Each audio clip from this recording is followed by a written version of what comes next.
It was the kind of silence that makes your bones vibrate, the kind that falls over a room right before something dies. I remember thinking, this is it. This is the moment the new human liquefies from the inside out. Because I was standing 3 meters away with a glass in my hand when Lieutenant Alina Petrov tossed back a full chalice of what we had very carefully labeled as ceremonial nectar, but which was, in reality, a concentrated vial of Carrick's refinery runoff. A substance so corrosive it came with a hazard classification that roughly translated to regret. We were all waiting for the scream, the collapse, the frantic scramble to medbay. Yet instead, she smacked her lips, squinted thoughtfully at the empty cup, and said, needs citrus. I swear, in the vacuum between stars, the entire atmospheric processing system of Outpost Theta 12 seemed to pause in disbelief. But you can't truly appreciate how unhinged that moment was without understanding the culture of the station. Theta 12 wasn't just a trade waypoint on the fringe of civilized space. It was a gladiator arena for practical jokes. A cold war of escalating pranks conducted by bored scientists and long-haul merchants who had far too much time between cargo rotations.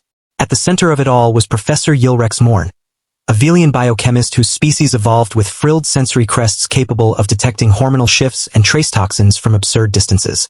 A smug, brilliant menace who prided himself on cultural stress testing. A polite way of saying he liked to see how newcomers reacted when reality went sideways. When Alina Petrov's transfer papers arrived, human, Terran origin, logistics, and supply chain specialist, Yilrex saw an opportunity.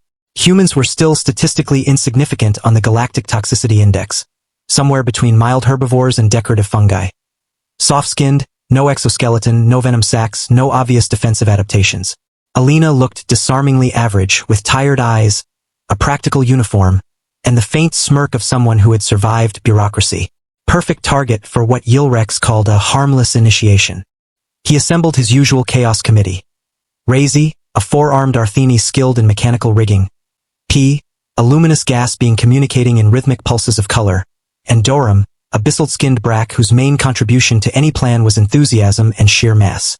Together, they procured a sealed ampoule of Carrick sludge, an industrial byproduct known for dissolving carbon lattices with alarming efficiency. The prank was elegantly simple. Present it as a ceremonial bonding elixir, let the human raise it in trust, and then stop her at the last second with laughter and applause, forging camaraderie through shared terror. The execution unfolded in the main mess hall during mid-cycle meal, packed with traders, engineers, and off-duty security. Yilrex approached her table holding the ornate chalice with a theatrical flourish, delivering a speech about ancient station traditions and unity among species. Alina listened with polite attention, nodding, smiling, fingers drumming lightly against the metal tabletop. I saw the exact moment Yilrex prepared to interrupt her before ingestion, his sensory crests quivering with anticipation. Except she didn't hesitate, didn't sniff, didn't question. She lifted the cup and swallowed the entire contents in 3 steady gulps like it was lukewarm coffee. The room shifted from playful murmurs to a vacuum of horror. Razy's lower pair of arms flew up to cover his mandibles. Dorum made a noise that suggested a small landslide. Yilrex froze mid-sentence. She had just ingested enough corrosive compound to etch starship plating. Yet Alina calmly set the chalice down with a decisive clink and said, "That's got a bite," wiping her mouth and glancing at the empty cup as if assessing a wine vintage. When Yilrex finally found his voice, stammering about refinery waste, destroyed organic tissue, and the need to alert medbay, she laughed. A sharp, barking human laugh, and replied, "Professor, I'm from Earth. We ferment things that would terrify you. We eat plants that evolved specifically to poison predators. We call this Tuesday." Then, because apparently surviving wasn't enough, she escalated. She stood, walked to a nearby maintenance trolley, picked up a container of industrial hull solvent, marked with 3 hazard glyphs, popped the lid, and dipped a finger inside. She tasted it before anyone could restrain her, eyes watering slightly, and nodded. "Spicy metallic with a surprisingly clean finish," she said, comparing it to something called a ghost pepper, a Terran fruit engineered to punish mammals for curiosity. In that instant, the narrative of predator and prey inverted. We realized we had not been testing a fragile newcomer, but had instead invited a death-world omnivore to demonstrate why her species survived a planet that actively tried to kill its inhabitants daily.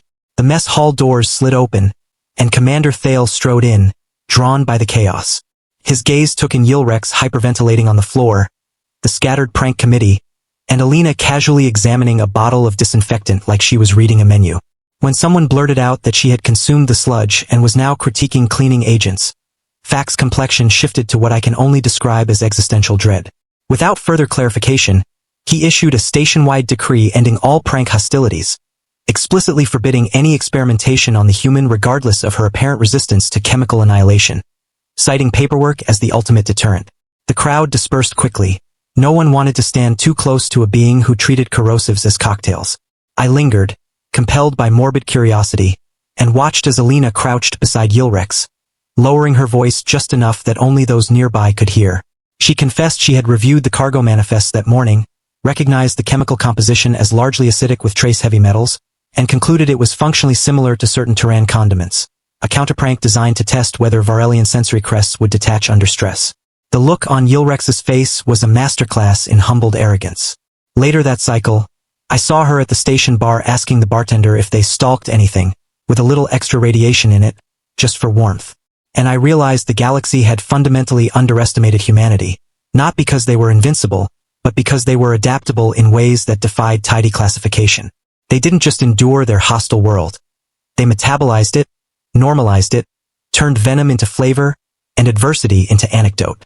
Please follow my channel for more videos. One click from you can change my life.